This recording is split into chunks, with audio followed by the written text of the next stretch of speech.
What's going on there, guys and gals? It's John from Hot Lap RC. This time we're taking another look at the Redcat Dukono. Now this started life as a brushed edition. It was very slow. Nothing actually broke. I just chose to take the motor and the speed controller out because I was trying to just make it a little bit faster, a little bit more fun to play with. It's got a huge wheelie bar on the back, which you can't use if it's brushed because it's just too slow. It just won't do wheelies. So, of course, I wanted to do some wheelies with it. Want to have some fun with it. So the first thing I did was take the motor out. So let's take a look real quick. So I took the motor out. I put in one of those Ghoul RC, cheaper 380 and a 540 can motor. And it didn't have enough power to power this truck properly. So what I ended up doing instead, I took out the motor and the speed controller from my ECX Ruckus. So it's a stock, I want to say it's a Dynamite system with a Taser ESC. I don't know all the exact details.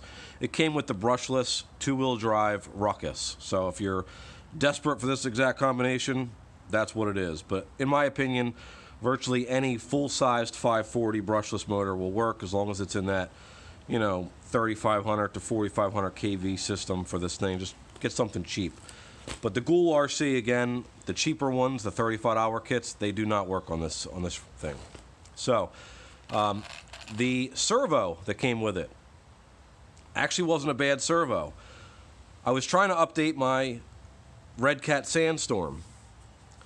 I found out that the servos are very small. I didn't realize that they were way smaller than the normal servo, which is longer. So I had to order this one for like 17 bucks. It's just a cheap, smaller, I got it on Amazon, 17 bucks. I don't even know who makes it. It's a JN servo, something like that. So the only reason why I upgraded this one was because it didn't make sense to put this really nice servo into the Sandstorm. So I took the Sandstorms and I got rid of it. I took the one out of here, put that one in the Sandstorm. I put the good one in here because obviously there's more weight to turn with these big wheels. So new servo horn, aluminum servo horn. I also threw some LED lights on here, front and rear. Okay, and then there's some in the back there, see them there? I did that. I also put a cooling fan on the motor here. Try to keep temperatures down a little bit. And now I think it's pretty good. I think I'm pretty happy with it. It seems to really rip. So let's turn it on. Got our lights on. Let's put our body on. Obviously did some body retaining clips. If you don't do these, I don't understand, because body clips are one of the most annoying things of this hobby. And I hate having to put them down, to pick them up, to try to lose them, to find them. These things are amazing. All right, here we go.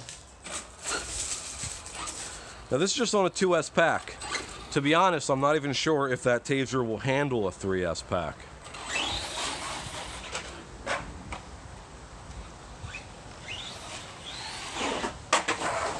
Yeah, by the way, it loves to do front flips now. The brakes are way too intense.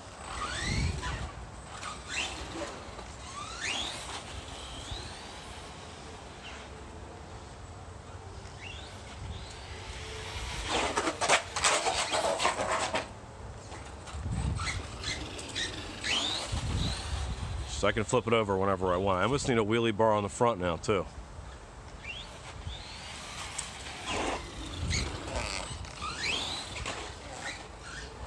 I don't know if we got some rubbing going on there. Yeah. So I did put on some new wheels as well, if you haven't noticed. They are the lockup MTs. I took them off the ECX Ruckus and just swapped wheels and tires. And these are actually a lot heavier. They're almost twice as heavy as the other wheels, so I may end up breaking something. And again, they're rubbing ever so slightly, it looks like. Only when it dips down, though. Not a big deal.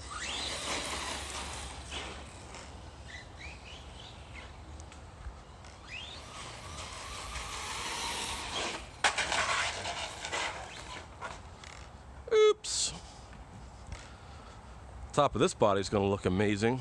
I don't know if we can soften the brakes somehow. Maybe you guys know in the comments. Put in the comments of how we're, how to soften the brakes down a little bit, so this thing ain't trying to do that every time. Just got to you got to tap the brakes like an anti-lock brake system.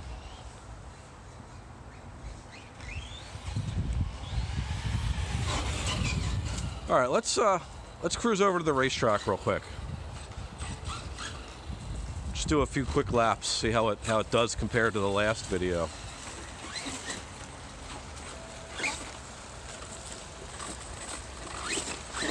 Nope, never wants to go up that.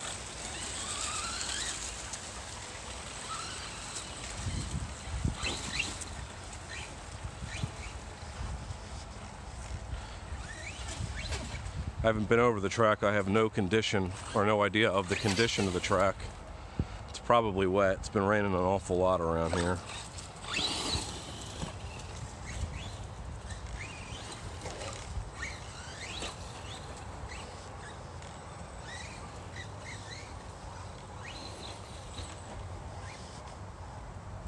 It's actually not too bad. It's a little wet, but not like, it's definitely not saturated.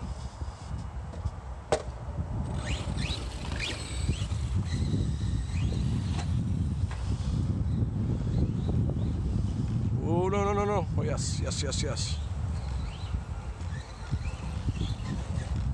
Oh, you son of a little.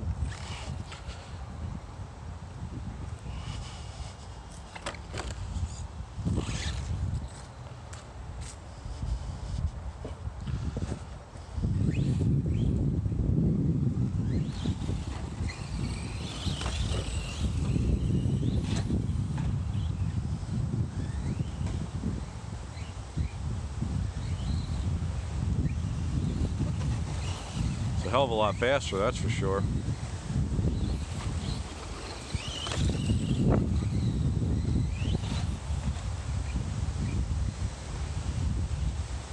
So windy out. I apologize if all you're hearing is wind noise.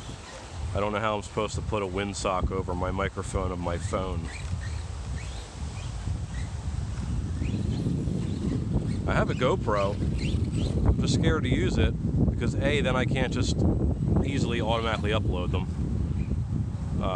which is one of the reasons why I do it on my phone, because I don't have the time to do all the crazy video editing. And I also am not a huge fan of that fisheye look that the GoPro gives you.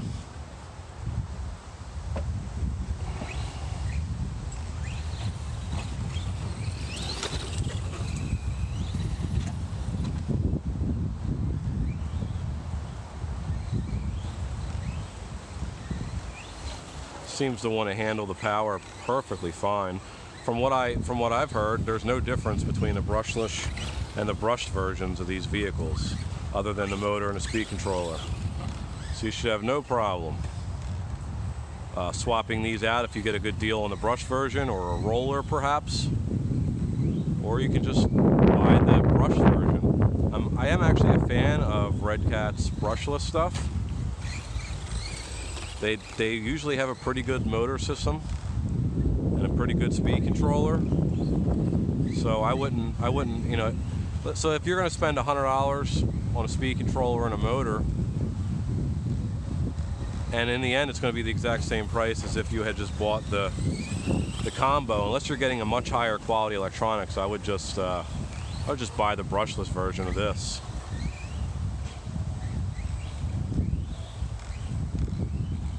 See if we can get some air here. Let's try to break it.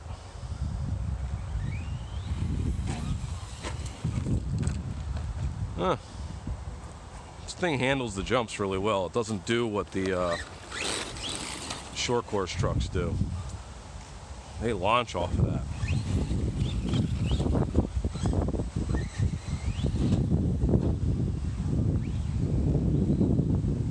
Tell you what though, this thing really handles well. Suspension's great. It's very controllable. It does flip over a bit, but that's what you get with a monster truck. So, I just want to do a quick update video. I know how much you guys all like the the Redcat videos, especially the Dukono videos. A lot of questions out there on the Dukono. And can I recommend it brushed? Not really. Can I recommend it brushless? Yeah, I can. It's a hell of a lot of fun. Very controllable. It's a really good size. It's great for my track. And I plan to have fun with it for hopefully years to come. They don't do some kind of open recall on this like they did the Rampage R5. So, alright, well, I think that's it for me. See you in the next video. Take it easy, like, subscribe, hit that notification bell. Peace, see you later.